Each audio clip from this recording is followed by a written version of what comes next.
We can cross over now to our international affairs commentator Douglas Herbert to get his take on it all. Douglas, firstly, this court decision that's been delayed, what do you make of that, and do you think that that will help the current situation?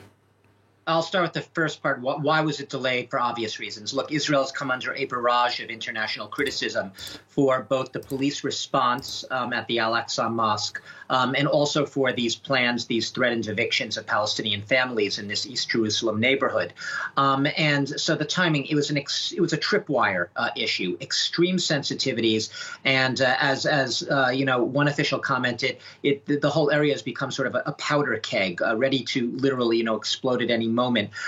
So it's extremely tense, and I think it's really just pushing it back. It's punting the ball down the pitch a little bit. It's not by any means, at least from the Palestinian families' views, those Palestinian families who are concerned by this whole legal imbroglio, they don't think it's going to make a difference. They see it as just a delay. It's a timing issue. But the intention, the threatened evictions, they fear are still very much going to go forward once the Supreme Court comes to it. Look, we know the whole dispute, Eve, comes to the heart of the long-running standoff over the status of East Jerusalem. Palestinians see this as really the thin end of the wedge, as part of ongoing efforts in this neighborhood and elsewhere to basically to force Palestinians out, to expand Jewish settlement presence, Israeli Jewish presence in the area, and essentially prevent any possibility down the road, if it were to come to that, of East Jerusalem being able to become a viable capital for a hoped-for future Palestinian independent state. So essentially, the Palestinians see this as creating facts on the ground by driving them out. Some go as far as using terms such as a form of ethnic cleansing.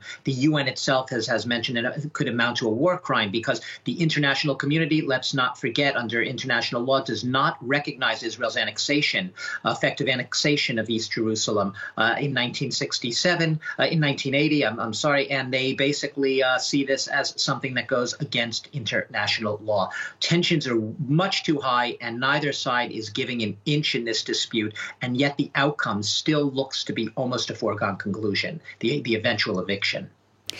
Doug, we are hearing, many calls from the international community calling for calm. But what's Israel saying in response?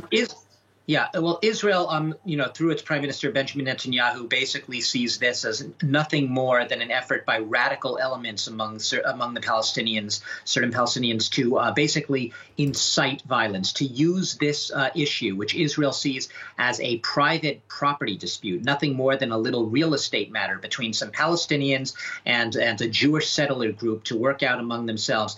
They see this as the Palestinians trying to use this as a sort of wedge, if you will, to inflame the international community against Israel and to basically incite violence that will then, boomerang right back in Israel's face. That's the Israeli stand, because from Israel's point of view, what the Palestinians see as these sort of evictions, I said almost a form of ethnic cleansing, and what some rights groups see as almost a type of apartheid. Israel says it is nothing of the such. All this is Israel's right and intention to try to preserve Israel and the character of the Jewish character of the Israeli state, that is doing nothing wrong under the law in Israel's view. I'll just leave you, though, with the UN rights agency spokesman's view. If you could bring it up quickly on the screen. The key part of this reaction by the UN Rights Agency is not simply that they see this as a violation under international humanitarian law, but also that what Israel is doing, these planned and forced evictions on what they see as occupied territory in the international community's view, may amount to a war crime. Douglas Herbert, thanks very much indeed.